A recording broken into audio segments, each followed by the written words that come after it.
You're listening to Count Richard von Coudenhove Kalergi. Today is Thursday, the 28th of April, and I just took a trip down here in Orwell Road in Rathgar just to see the amount of yellow and green flags. Now, the piece of music I chose today is by Shostakovich, which was the favourite piece of music to my friend Claire An Spéirbhean, and I dedicate this video to her memory.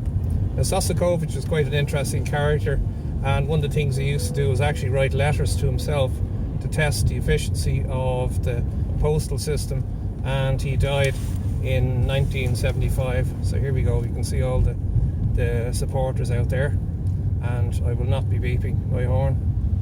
And just as of Wednesday this week now, Gazprom have announced that they are only trading gas with Poland and Bulgaria if they're prepared to pay in rubles. Otherwise they will discontinue supplying them with gas.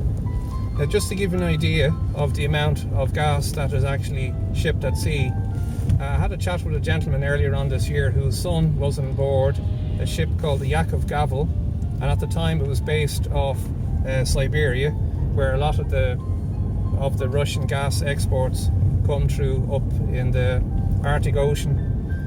This ship is actually so big, it's 1,000 feet long and 150 feet wide, and it would supply, one load of gas would supply the city of Oslo for about a month. Now, this ship, because of the embargo, a lot of the destinations are being hidden, but its last port of call was Saint-Nazaire in France there, and is now up off the Shetland Islands. Saint-Nazaire, famous for its U-boat pens built during the Second World War, where strangely the amount of sailors killed by U-boats was exactly the same number of U-boat crew that were killed, 43,000. Now, this particular vessel was one of 6, was built for the DY Tankers, which is based in the UK, are they're registered in the Bahamas, and their company owns 26 of these vessels. And of the LNG tankers, there are 642 of this type in the world, with the largest being one of 14 built by Samsung, a ship called the Mosa, and that is 1,150 feet long with 175 feet wide, which was built in 2008. So it'll give you an idea of the volume of energy that is being shipped at sea, and how important blockades can affect the energy needs and of countries. Now, during the week there, Philip Dwyer did a great doorstop challenge there with Jimmy Dooley, and he is yet again another one of the elected representatives to admit to actually having visited Ukraine along with the Coveney.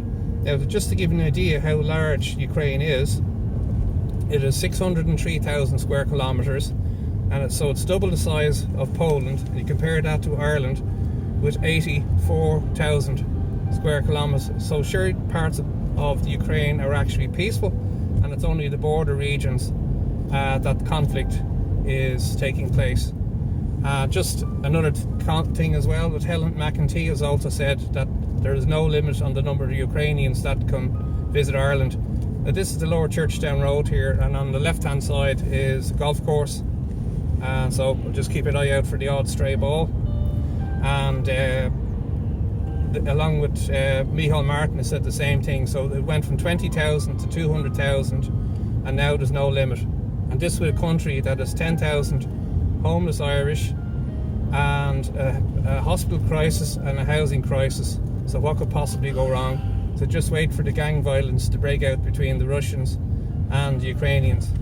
That's a Charlie Chalk-owned pub there, the Dropping Well. Does very nice carvery food if your rumbling tummy needs sustenance. And also as well, Ursula von der Leyen has announced that the green card is on again for vaccine certs, vaccine recovered, vaccine certs, COVID recovered, and what have you. And she wants that mandatory from the 1st of July, and she will be touring the 27 EU member states to promote this. So I hope she gets a very warm welcome when she visits Ireland. And I would also note that so far €8 billion has been sent to Ukraine in weapons. So instead of trying to solve this problem diplomatically, they want to solve it militarily. And also I'd recommend a video by Vanessa Beeley, who's an investigative journalist, and she did a documentary on the white helmets. So there are a couple of comments which are my own, and I'll post a link to that video in the description below. Good night, good luck, God bless, and thank you.